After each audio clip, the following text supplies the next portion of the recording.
7 मई को इंडिया ने पाकिस्तान के खिलाफ ऑपरेशन सिंदूर स्टार्ट किया, जिसमें पाकिस्तान में और पीओके में स्थित 9 आतंकी ठिकानों को निशाना बनाया गया और उन पर मिसाइलें दागी गईं। ये जवाब था 22 अप्रैल को हुए पहलगाम में आतंकी हमले का, जिसमें 26 मासूम लोगों ने अपनी जान गंवाई थी।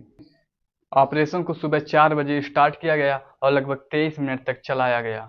भारतीय वायुसेना ने 24 मिसाइल के माध्यम से पाकिस्तान के 9 इलाकों को निशाना बनाया, जिसमें लश्कर-ए-तैयबा और जैश-ए-मोहम्मद के प्रशिक्षण शिविर शामिल थे। भारत का दावा है कि हमने केवल ऑपरेशन में आतंकी ठिकानों को ही निशाना बनाया है। रक्षा मंत्रालय ने पुष्टि की कि सभी 9 के 9 हमले 100% सफल हुए हैं और पाकिस्तानी नागरिकों और उनके सैन्य ठिकानों को कोई नुकसान नहीं हुआ है। हमले में जैश-ए-मोहम्मद के नेता मसूद अजहर सहित उनके परिवार के कई आतंकी मारे गए और पाकिस्तान ने दावा किया है कि उनके 26 नागरिक मारे गए हैं और 46 घायल हुए हैं, जिनमें महिलाएं और बच्चे शामिल हैं।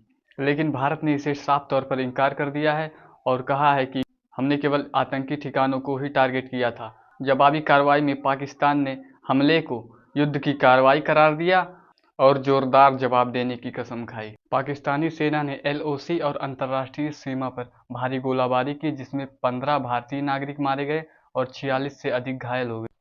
फिर भारत ने पाकिस्तानी सैन्य चौकियों को भारी नुकसान पहुंचाया। पाकिस्तान ने बिना सबूत ये दावा किया है कि उसने 5 भारतीय लड़ाकू विमान और एक ड्रोन मार गिराया है। भारत ने इस पर कोई टिप्पणी नहीं की। हालांकि खबरें हैं कि भारत नियंत्रित कश्मीर में 2 भारतीय लड़ाकू विमान दुर्घटनाग्रस्त हो सकते हैं।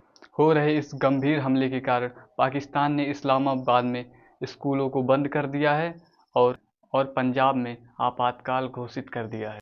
वाणिज्यिक उड़ानें रद्द कर दी गई हैं और लाहौर व इस्लामाबाद के हवाई अड्डों को 48 घंटों के लिए बंद कर दिया गया है। इन दोनों देशों के बीच चल रहे इस तनाव को अमेरिकी राष्ट्रपति डोनाल्ड ट्रंप ने इसे शर्मनाक हरकत बताया है और तनाव को कम करने की अपील की है।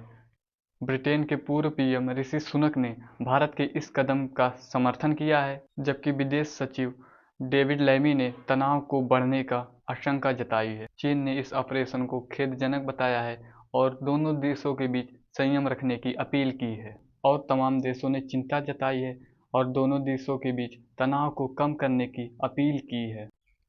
भारत में 200 से अधिक उड़ानें रद्द कर दी गई और पाकिस्तान में हवाई यातायात को 48 घंटों के लिए स्थगित कर दिया गया है। पाकिस्तान के सूचना मंत्री ने कहा कि भारत ने सिविलियंस को मारा है, जबकि स्काई न्यूज की याल्दा हकीम ने जवाब दिया, पाकिस्तान पहले आतंकवादियों को पालना बंद करो। बाकी हम सभी जानते हैं, युद्ध में किसी भी देश, चाहे वो सिविल वार हो या किसी 2 देशों के बीच युद्ध हो, किसी का भी फायदा नहीं होता। नुकसान तो होना ही है। एक युद्ध केवल गरीब, अनाथ बच्चे और विधवा महिलाएं और तबाही को ही जन्म देता है। लेकिन अगर कोई एक देश किसी दूसरे देश पर आतंकवाद के जरिए बार बार हमला कराए तो उसे भी जवाब देना आवश्यक हो जाता है, जो भारत ने आखिरकार कर दिखाया। तो आज के लिए बस इतना ही। बाकी मिलते हैं नेक्स्ट वीडियो में किसी अन्य टॉपिक के साथ। तब तक के लिए जय हिंद, जय भारत।